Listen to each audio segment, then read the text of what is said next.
All right, could you all please rise?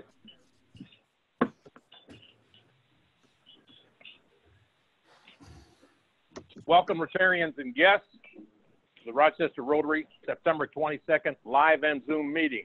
My name is Ron Lichtel. I'm your current president. Would you please join me in the Pledge of Allegiance? Pledge of Allegiance. The United States of America, nation under God, indivisible, with liberty and justice for all. We have a piano player here today, I understand. Piano. Piano is like by the back.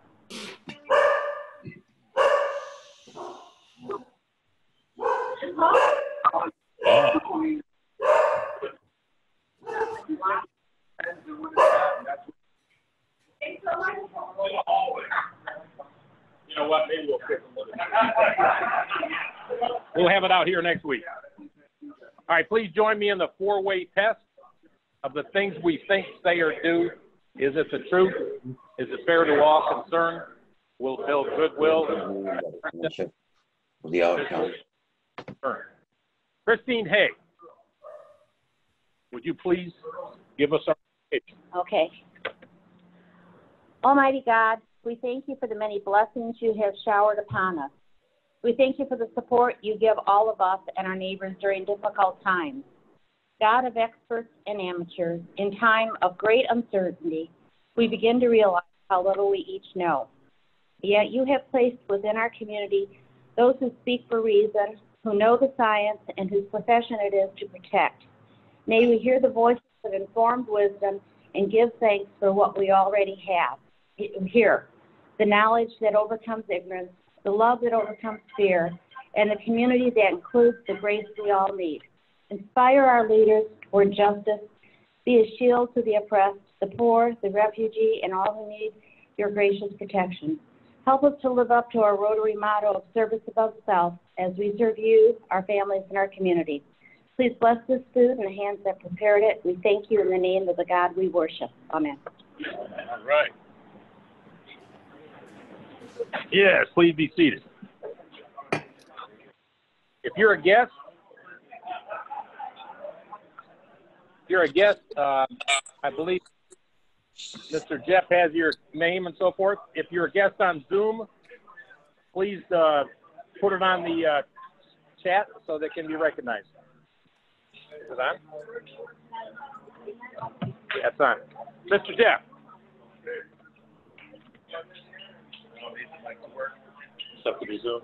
Good afternoon. Welcome to the greatest club on earth.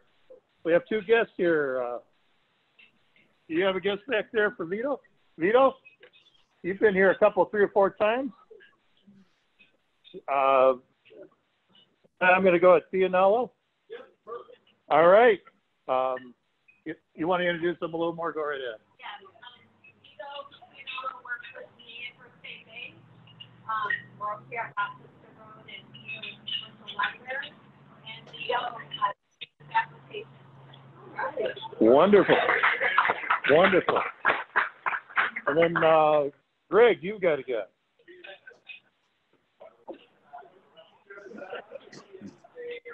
An attorney with Samsung, and it is actually our sons or friends and Boy Scouts together. He kind of went through the ranks, actually worked in Oakland County with our Rotary friend Brooks Anderson, and is actually running for the school board here in Rochester. So make sure you ask him about the school board. But he wanted to get back to the community a little bit more, so I talked a little bit about Rotary, and come check us out. Wonderful. If we have any guests on Zoom, welcome. We'll welcome all the Rochester Rotary. Thank you. Got the perfect distinction. You want to do that now? Yeah, let's go ahead. Jeff is also going to go over our perfect attendance pins. Yeah. Okay. Every January or February, I pass these little buggers out. And yeah, it's going to be kind of different this year. I think I'm going to speed through it, and then I'll run around anybody's here and bring the packet around. Jerry Carvey's got 45 years. Woo! Yeah. Myself, I have 35 years, which actually I have another 6 months because I was, well, no, it's like closer to 9. I was a member-elect for 9 months. So anybody that talks about how slow we get members in now. Well, they didn't know if they wanted you. Yeah, they didn't know. But anyways, Christine Haig, 27 years. Jay Eastman, 11. Linda Eastman, 9. Tom Naveau, 9. Ernie Schaefer, 9. Vince Matina, 8. Wayne Hodges, 7. George Crozier, 7. Tim Crawford, 6. Ron Lichtel, 6. Cindy Andrew, 5. Now keep in mind, if you're working on a project or a committee and you're doing stuff like setup or something like that, that's how we count it, just in case you're wondering. Let's see, Tim Duncan, 5. Bill Ebinger, 5. Marty McClure, 5. Dave Archibald, 4, but that had to be done over 8 years and 4 halves. Stettenhelm, 4. Ray Dorr, 3. David Erdley, 3. Kyle Johnson, 3. Steve Oler, 3. Jerry Gross, 2. Rachel Evlees, 1. Dave Blair, 1. William Gross, 1. Phil McBeat, 1. Although he might have some more from another club that I don't know about. Stu Signer, 1. John Somerville, 1. Dave Walker, 1. And Andrea Walker, Leedy, 1. Welcome. Right. Congratulations. All right. He was talking about other clubs. I was with Troy for 11 years. 6 here. I'd rather be here. All right, the 50 handshake in. Guess who that was? Mary Lee. So no fine for Mary Lee today.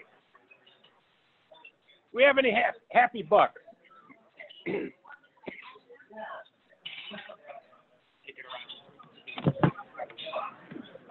Any happy bucks? Thanks, sir. Happy bucks? I'll just hold it. Okay, I just feel really happy because I had a 50th birthday party for my sister this past Saturday, and it was a beautiful day, and the party was perfect, and she was blown away, and I just feel happy about that. I have a happy buck because Neighborhood House made the top 200 in a State Farm grant process. And I hope you'll all look at our website because you can help us win $25,000 to help fix our neighbors in need with home repairs just in time for cold weather. And it doesn't cost a thing. All you have to do is go online. You can go online 10 times a day for the next 10 days and vote. And the organization that gets the most votes is going to win $25,000 for their charity. So please go online and vote. Check Neighborhood House website for the link. Thanks.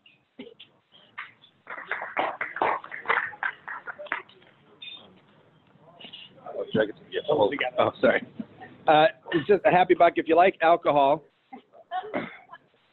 nobody pays attention. This Thursday, in 2 days, I'll be the celebrity guest bartender at the Royal Park Hotel raising money for Innovation Hills. We just broke ground on a new playground. We're going to have you all out next week to see it for the Rotary meeting. So Royal Park, Thursday, 5:30 to 6:30, 1 hour. If you want to come by, I'll pour you a drink, and we'll raise some money for a good cause. Hey, ladies, let's see the watch before we drink. No pills in there. As you came in, I had some masks on the table. I've got 4 masks, a Detroit Tigers, a Lions, a U of M, and an MSU. They're $10 a piece, and all the money goes to Neighborhood House. So I'll put them on the table, and you can drop your money as you leave.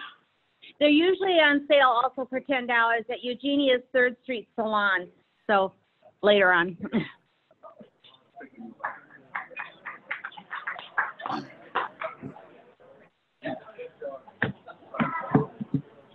Okay, over the next week, we've got one birthday, Brad Upton.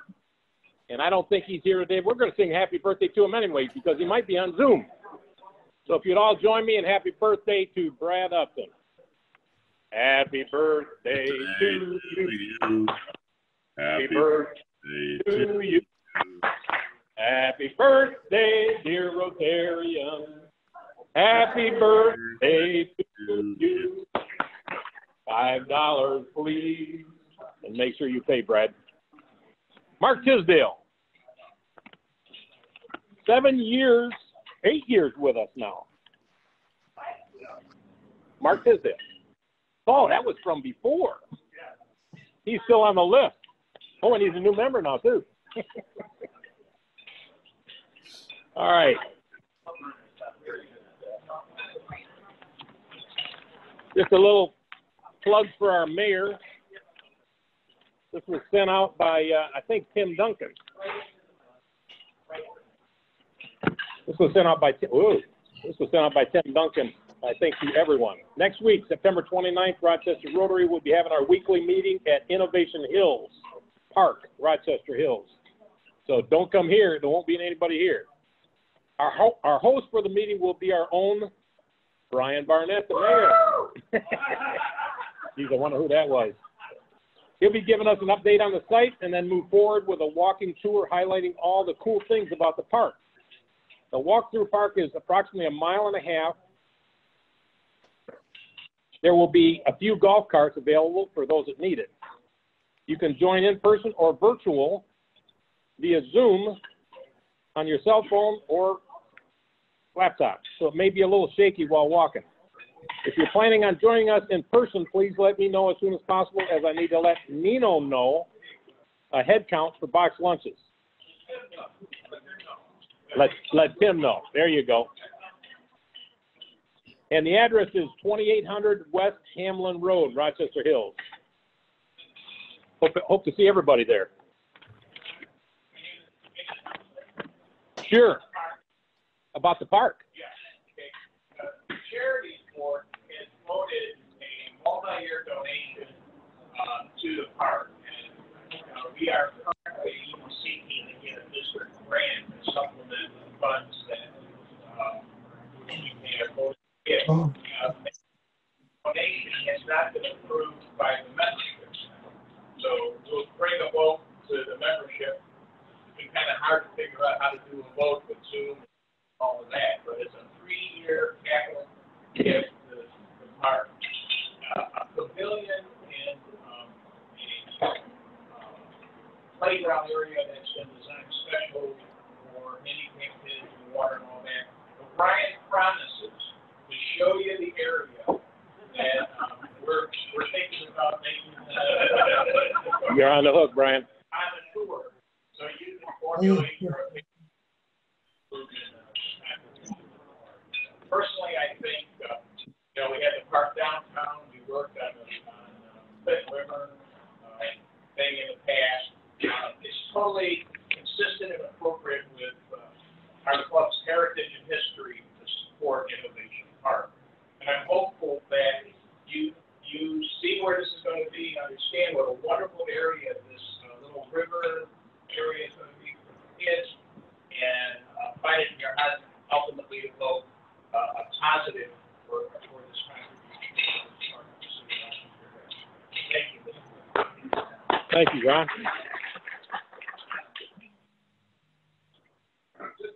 You can never be real quick. I don't want to step on that.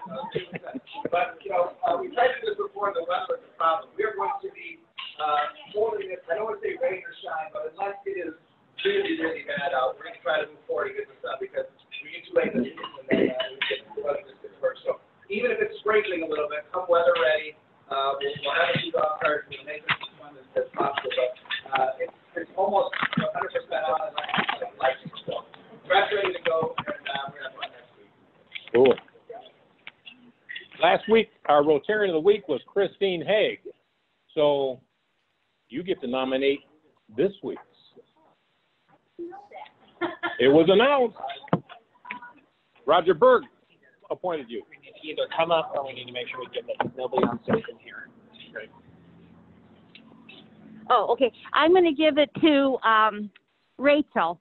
because as a new member, she's been so active and really taken up a lot of challenges and committee work and board member, and it's much appreciated.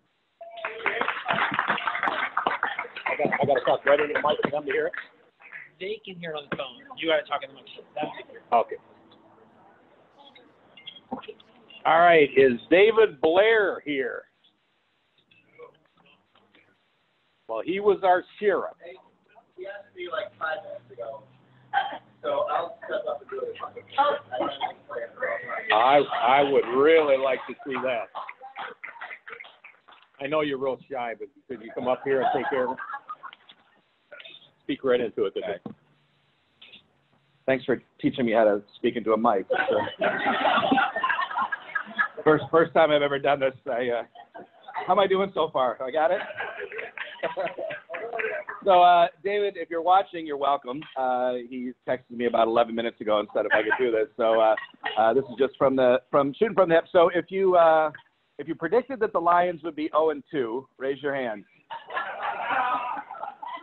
You've lived in Michigan a long time. It's $3 if you predicted they're 0-2.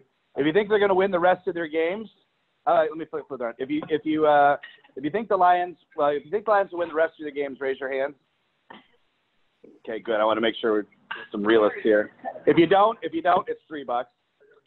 If you've ordered anything with pumpkin in it, pumpkin spice latte, pumpkin donut, pumpkin coffee, anybody hit anybody? $3 if you've ordered anything with pumpkin. If you have complained at all about traffic in the city, over by Yates Cider Mill, DeQuinder, any areas, if you complain, a lot of people getting their wallets out at that table over there. Appreciate that. If you're already working on your Halloween costume, it's $3. If you've ever not returned a library book, it's $10, but not a bag. I still have a bag that I owe you. If you think the Eastmans should not sit next to each other every time they're together, it's $5. If you're watching from Zoom, it's $5. And listen, don't Zoom next week to the park. I have no idea how that Zoom experience is going to look. I'm going to personally try to make that terrible. If you try to Zoom next week, come out to the dang park, because you got to see some of the cool things. The Modette's Fountain is out there. It's really cool. We got some really cool things we're excited to show you. If you have not been to Innovation Hills, raise your hand. $500. Unless you promise to come next week, then it's $5. Mary Lee, you're the 15th handshake. But you shared something with me that kind of puts the whole thing into question. You said you didn't shake anybody's hand. I'm calling into question the legitimacy of the 15th handshake and finding you $5. Were you responsible for that? $11 for you. It doesn't even make sense, but $11 for you. Listen, I don't know if you know about this, but there's an election coming up. If you received any political mail in the last 2 weeks, it's $5. If you received a political phone call, it's $3. If you have a sign in your yard, it's no fine, because I like signs in yards. Where are the Rochester Hills residents? Oh, yeah. All right. I'm trying to figure out how to deal with this. It's not an election year, but it's $3 if you have the privilege of living in Rochester Hills, because you are living in the coolest place in America. So $3 for that. What'd you say? John, it's not question and answer here. This is just you. I talk, you listen. So that's how this works. If you're an attorney, it's $15. Unless you're new to the club, then you're fine. Where's the new attorney? Then you're fine. No fine for you. Listen, if you've ever had David Blair work on your computer, since he crapped on us 5 minutes ago, it's $5. Your name is David Blair. It's $10 next week. And if you haven't put any money down, put $5 down. It all goes to charity. We need a little extra help this year because things have been a little bit crazy. So thanks, everybody.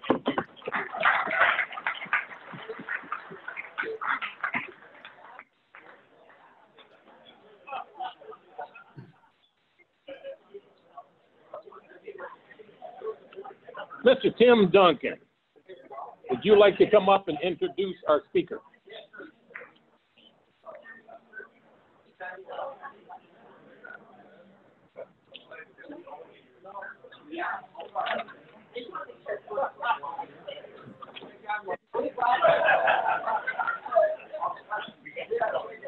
Were you going to talk this week?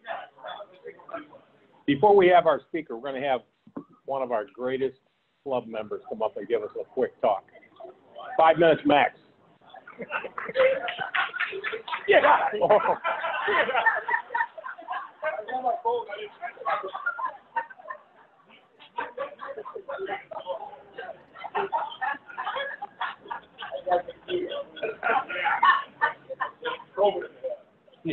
Okay. I'm here to give you a short presentation about the Rotary Foundation. I think last month you got a sort of an introduction from Ernie. Ernie is here. And so I was going to just say a few words, and turns out I still am going to just say a few words. But I got this really cool thing in the mail from Chris Edian from the foundation. Oh, right into the mic. Yeah, there we go. Brian. So here we go with just a few slides about the Rotary Foundation. The foundation, as you know, is very cool. It's nationally recognized. This is a slide about that. Go. And the thing that we have that is coming up through the year this year is called the annual fund. Here are our causes. Everybody knows them. This is the Rotary 6 areas of focus. There's the 7th. Now it's called the environment. Next. And when your gift goes to the annual fund, it goes to what's called the share fund. And the share fund goes to various global grants, district grants, and some is saved. And the interest then goes in 3 years to district matching grants, which we were just hearing about perhaps applying for. Go again, go again. I'll give you a couple of farming stories, but what I want to tell you about is every Rotarian every year. Every Rotarian every year refers to our annual quest to have every Rotarian contribute from the world over to the share fund, the annual fund, and the Rotary would like to see everybody contribute at least $100.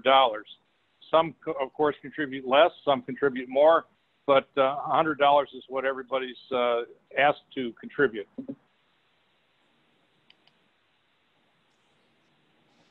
And you can see what was last year, and number of global grants were awarded on the basis of the money that was sent in last year. Next. Just to remind you, this was all in the name of Paul Harris.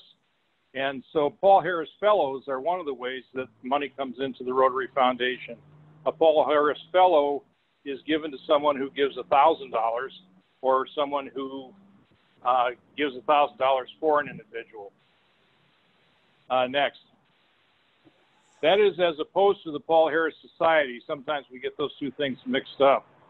The Paul Harris Society consists of people who have agreed to give $1,000 per year to the annual fund. I know, but that's the difference. You become a member of the Paul Harris Society when you say, I'm going to give $1,000 a year to the Rotary Foundation. And they do make up a lot of the giving that goes on to the foundation. Next. Clubs get recognized when their members are givers. Our club is frequently recognized for some of these banners, 100% giving of $100 each. We've had that one many times. We've also had the per capita one. We've never been 100% Paul Harris Society. That's pretty tough to do. Must be California or someplace. Next. And here's a way, a nifty way of giving to Rotary Direct is a direct contribution that comes out of an account of your checking account, and goes straight to Rotary. You never know it's gone, and it's so if you wanted to give $100, you could give $8.33 for 12 months, or $10 to make it 120. You know, something like that. The Rotary Direct is very easy. You can sign up for it online, and you probably have other things that you give to on a monthly basis. So, never know where going. Next. Yeah, I'm you going to just- look up that card and we'll Fine. see if that's. These are some other ways to give. You can go straight online. You can give a check to the foundation chairman, Ernie. You can send it straight to the Rotary Foundation. There are lots of ways of giving to the Rotary Foundation. And big or small, your contribution In makes here, it around the it says world. Pamela Jewell. Examples of what a small amount of This money will do. platform. That card has not been used since February of 2019. It was the last time it was ever used. For giving me my 5 minutes. I'm out of breath, but you do not stand in front of a Okay. general. Thank you.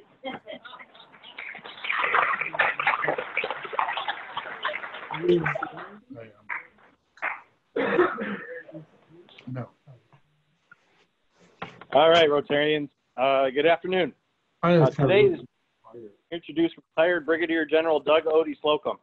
Doug, with his call sign Odie, was a career fighter pilot, serving for 35 with his last 5 commanding 127th Wing of the Air National Guard at Selfridge Air National Guard Base. Doug retired from the military in May 2019. So, living in Macomb Township with his wife and daughter. Yeah. Active in Macomb County in his retirement, serving on the boards of the Fisher House of Michigan, the National Defense Industrial Association, and Women in Defense. He is also a member of the Selfridge Base Community Council, the Macomb County Chamber of Commerce, and a trustee for Walsh College in Troy. Please join me in welcoming Doug Slocum.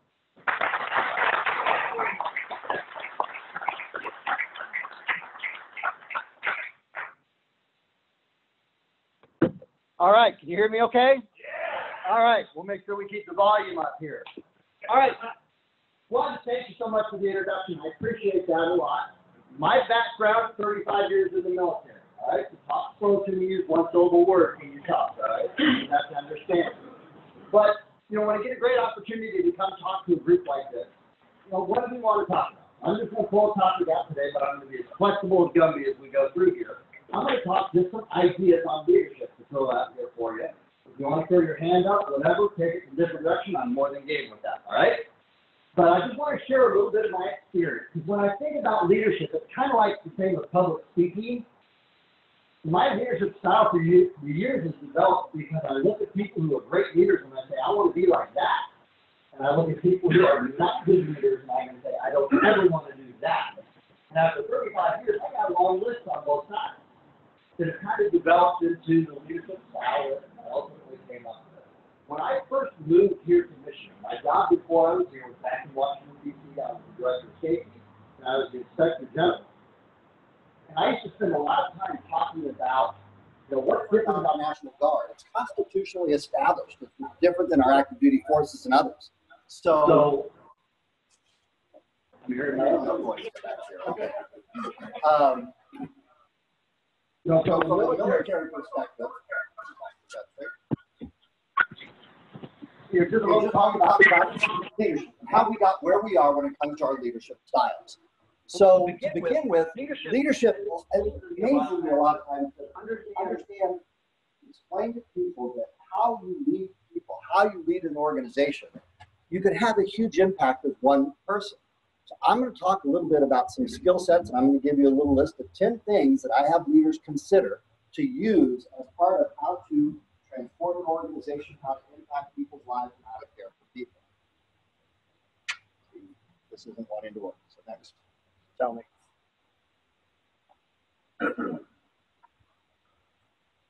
Kind of hard to see that picture, but I love to use that picture because it really does reflect. A lot of people see themselves as the little thing up there, but really you can have a lot bigger impact than you can imagine.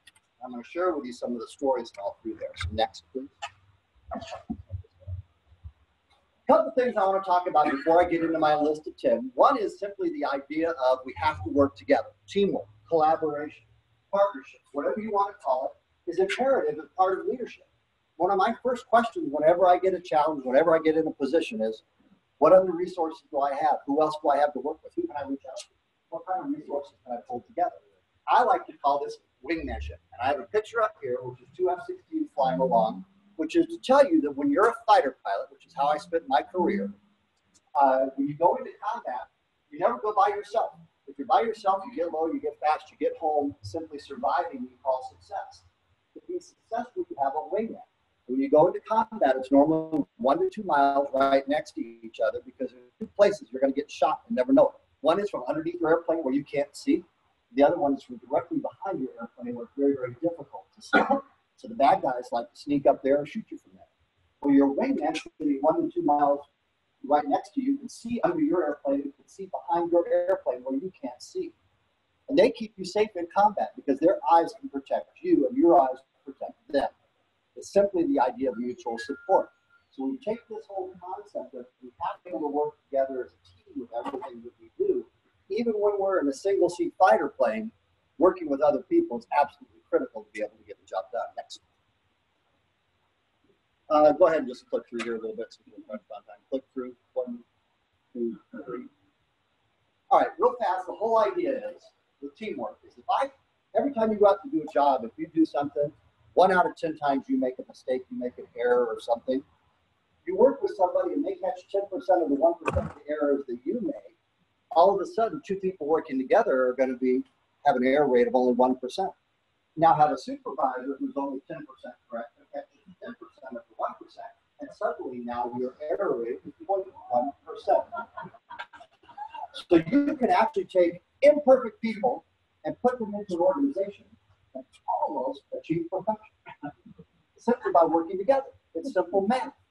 So when people tell me, hey, we're going to go out as an organization, we want to be safe, but we're sending workers out by themselves and they're not working with anybody else, they're okay, well, we've got a fundamental problem to deal with right now. Have to work together, have to collaborate, have to have partnerships. Next. The other is just real quick about innovation. Always starting, you've probably read the book, it starts with why. And a lot of times it does. It's from a leadership perspective. I always like to start off with, well, why are we doing it that way? And a lot of times the answer is, that's the way we've always done it, especially when it comes to the U.S. government, all right? But I love to show this picture and tell the story. Does anybody know what that one is? Doolittle's raid, right? B-25s, actually. But can you imagine in this day and age, they're going to say, okay, well, we need to hit the Japanese mainland in World War II, and they've got all these islands and everything. Let's take a bomber who's never flown off a carrier, that's never done this job, that nobody's trained for, that there's no procedures on for ship that was never designed for that. Can you imagine in today's day and age how many kids can go, no, can't be done, I'm not going to fund that. But when it came time and we needed to do it, we innovated. We did things that weren't done, weren't designed for, weren't trained for, were no procedures for, and we did it in months because that's what needed to be done at the time. So innovation a lot of times is simply trying to come up with a way to get the job done, even if that wasn't the way things have always been done, designed for, or anything else. We have to think of a new way to approach an old problem or even a new problem. Next. So I want to talk real quick through 10 things I like to think about transformative leadership, characteristics of people, and leaders and what it matters. So let's go ahead and click one more time and start with number 1, which is simply the idea of learn names. I know it's tough. I have a hard time with names, but do you know that if somebody walks up to you or calls you by your name, you have a physiological reaction to it? You actually respond to that. Blah, blah, blah, blah, blah. But your name got called out. You've been talked to. It personalizes things, and it takes things from a level of being authority to, I'm going to get down and I'm going to talk to you right. Learning people's names is huge. And then the guard out there, you know, I was the commanding general out at Selfridge, but I would take the time to sit down and make sure I called people by their first name. Active duty thought that was heresy, right? You always use rank and everything. But it's how you can relate to people. I spent a lot of my life in Southern Baptist churches. I can remember one of my biggest pet peeves. Morning, brother. I have a name. They don't take the time to learn it a lot of times, which tells me you really don't care about getting to know me at all. So learning names, people respond. It's a wonderful thing to do as a leader. If you're not good at remembering names, get over it, learn it, practice it, because it really is going to make a difference. Not the individuals, use their first. Next is simply communication. I have never been in an organization where people say, we get communicated to too much. All right? You have to talk a lot, you have to talk in different ways, you have to be able to get messages across. It's not just in volume, it's literally communicating. What is it you need to say? Tell them what the vision is. Where do they belong in the organization? What's their part? What's the plan? What is the vision that we have for this organization in the future? All these things takes communication. Different types of communication, constant communication, clear communication. All right, being a leader, I could take somebody who can communicate well and teach them a subject matter much easier than I can teach a smart person how to communicate. All right, so a lot of times when it comes to public speaking, I'll take a great public speaker. I can teach them what to talk about. It's easier than doing it the other way around. But if you think about it, any good leader that you want to mimic or that you've had in the past, they've been able to communicate to you, and they do it effectively and they do it well. Next. I like this one. For in a position of leadership, they have to see you as a human being. So one of the things I would always carry around with me was a picture. Most of the time, I had a young daughter for a while. She's 14 now. The little pictures don't quite work as cute anymore. It's kind of weird to show pictures of a 14-year-old. But pictures of animals, that type of thing, because you know what? People always relate to that. And it's not controversial, like the mayor was saying, for luncheon here. No, don't do it in politics. That's not the way to do it, all right? But it's a great way just to grow and talk about yourself. Tell stories of when you had shortcomings, when you had failures in your life. And it's a way to be able to relate to people. Next. Okay, one more time. In my office, I used to love to have it set up on purpose. I think aesthetics matter. When you walked in, I had all the plaques. I had all sorts of things in my office. But if you look in the lower right corner of the plaques down there, it's always remembering where I came from, which was my Wendy's Employee of the Month plaque from the summer of 1980. I was a damn good hamburger flipper. All right? But my point is that nothing is beneath you. When you're in a position of leadership, if you have people doing a particular job, you darn sure better be willing and able to do that particular job, whatever it is.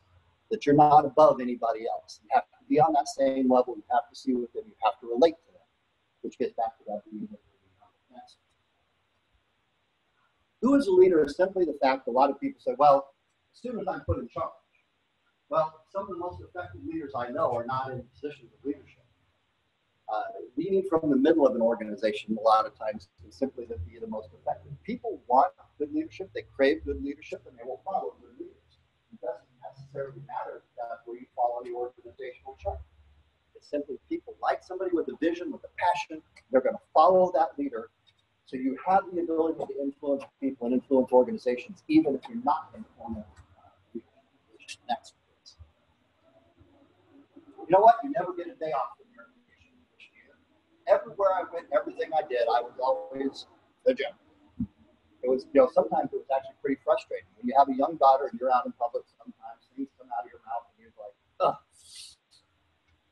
And people call you on. The other day I was in the restaurant, you were at the table next to us. Most of the time it was like, ugh. What did I say? You kind of think about it. You're always there. You're always going to be a role model. The things that you say and do, people are going to mimic. And I love to talk about it this way. So you're a leader. Let's say you're a policeman. You're driving down the road, and it's a 55 zone, and you drive 60 miles an hour in the 55 zone. What is the new speed limit? 60, right? Because that's what you're doing. But that's what I mean by being a role model is whatever you're going to do, that's where the bar is going to be set. People will mimic you. They're going to use that as their standard of behavior that you're going to set based on what you're doing, what you're saying, and your behaviors. It's a lot of pressure. Next. I like to talk about this one simply from what I call lighthouse leadership. When you're in a position of leadership, your job is to lead, your job is to do the right thing for the right reasons, to stick to your core values. And a lot of times you're never going to have any idea of whether you're being effective or not. It's kind of like a lighthouse. Your job is to sit out there and shine. And I have yet to ever see a ship come up to a lighthouse and thank it for doing its job. You just simply shine. Lighthouses don't save ships. Ships see lighthouses and they save themselves. The job is to be the lighthouse. Help people see the way that they need to go so they make decisions to what they need to do. You might not ever get the feedback that you're doing the right thing for the right reason. You just have to know you're shining that light. Next. A lot of leaders like to think they have their favorite group or whatever, but you really have to have a level playing field. When you look out there, there's some groups you like, some groups you don't like, some organizations maybe are your favorites, maybe it's where you came from. You have to realize that your job is to have that level playing. In the military, we were the ultimate. As I said, when you walked onto our base, we put on one jersey. We were one team, one fight. We all win, we all lose. That's the Lions. All right? But the idea is simply that your job is to make sure that you're providing that vision, you're providing that motivation, organizing training, equipping everybody in the organization with the same. Next. Here's one that I absolutely love to talk about. Did you know that failure is an integral and necessary part of success? We have this tendency to look at failure and go, oh, you fell short. Even the Air Force motto at the very end says, we will not falter and we will not fail. And I think that is one of the dumbest things that the Air Force ever put in. Did I say something wrong?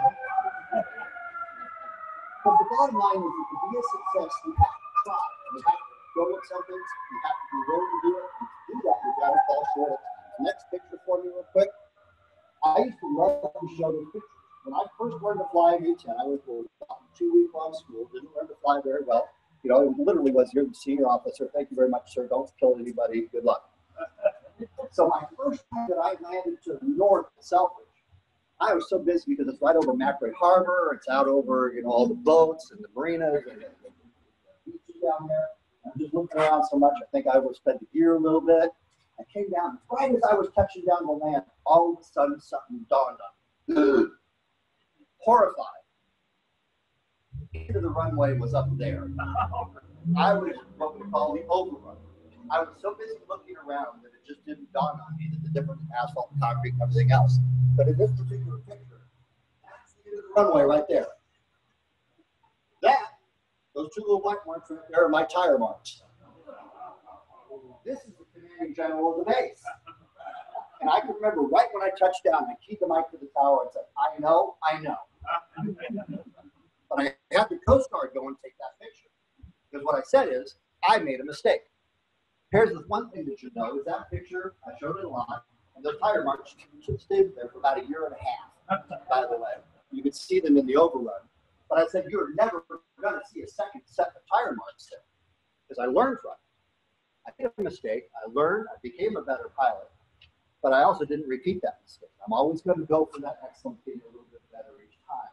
But it also admits, I screw up. It's okay to screw up. It's okay to try. One more. Anybody here ever learn to juggle? You ever drop the ball? Yeah. If you're going to learn to juggle, you're going to topple a lot. One of my favorite motivational speakers, Curtis Zimmerman, actually goes up trying to teach somebody that. But the first step is, are you willing to try? Yep, here you go.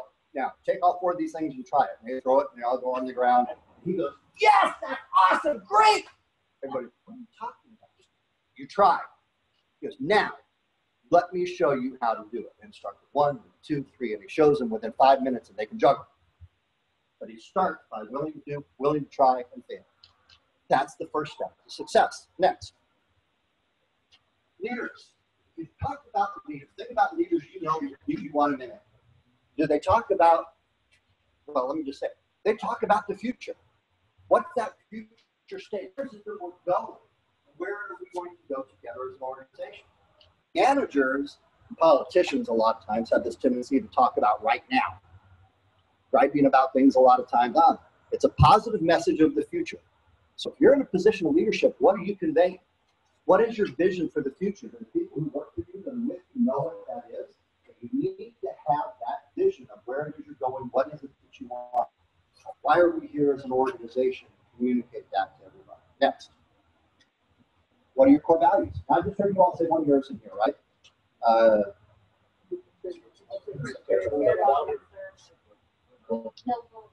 Okay. Integrity, service, and excellence is what we always had in the U.S. Air Force. Integrity, doing the right things for the right reason. Service before self, which is what I like to call the rational preoccupation with other people's priorities. All right, which means that you're looking at what other people, not your own desires, what's motivating you. A lot of times I said, I can never tell you what decision I'm going to make in a certain circumstance. I can't predict that. But I can tell you that every time I look in the mirror, I have my core values, and I will stay true to those. And if I ever stray from that, there's going to be a problem. So what are your core values and the people follow and you know what the core values are. So, what if you went into a doctor and the doctor was sitting there smoking and he's telling you about things you should do to be healthy? What if you went to a marriage counselor who was having an affair? What if you went to a doctor who was a cook? You get my point with all this. You can't violate your core values and have standing as a leader. All right? You have to be able to be true to yourself and to the values that you have. And last, words matter. Okay? Let's go ahead and flip one more. There's some stories I can tell you and everything else. One more time for me, please. Anybody remember when it first came out on Facebook? Seems like a while back. I was one of those reluctant ones. The whole idea of social media, didn't care much for it. Finally did. I came up with a Facebook account. The very first Facebook message I ever got said, "Hello, my name is Tyler, and you dated my mother when I was 4 years old."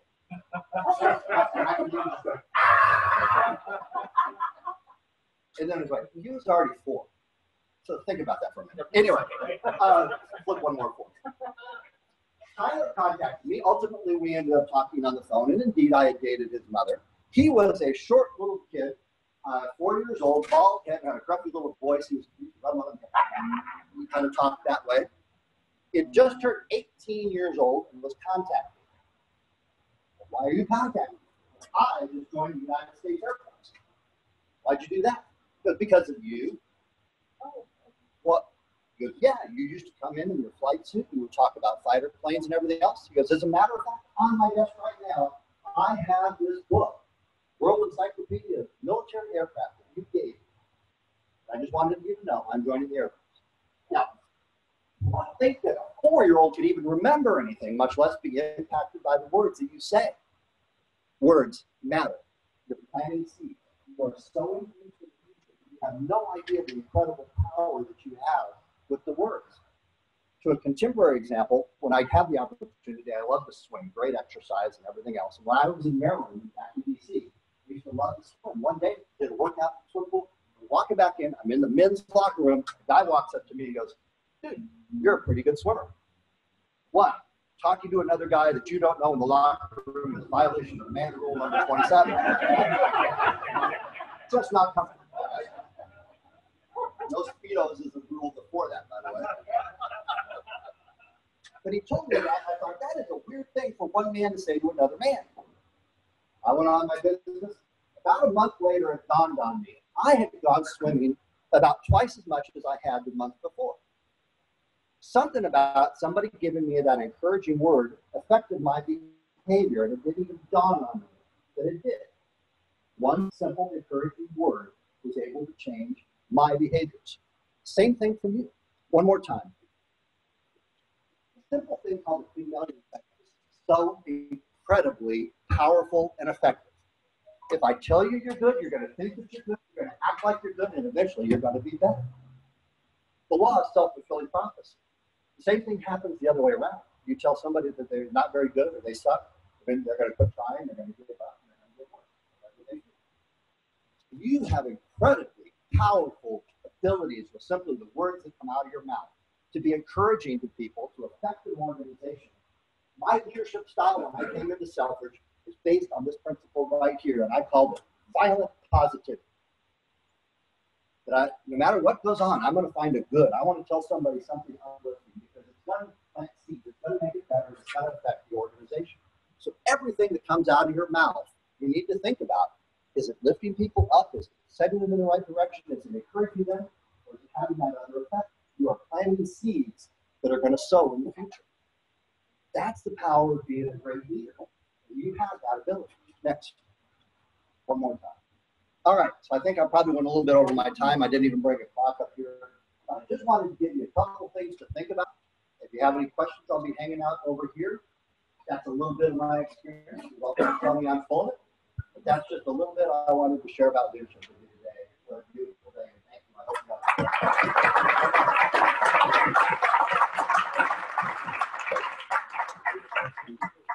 I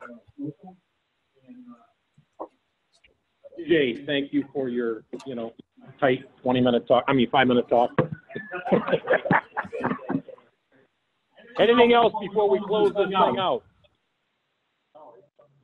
It was good. It's good to see everybody getting back together. It looks like we're getting more and more people every week. Remember, next week we're not here. We're over at Innovation Park with the mayor.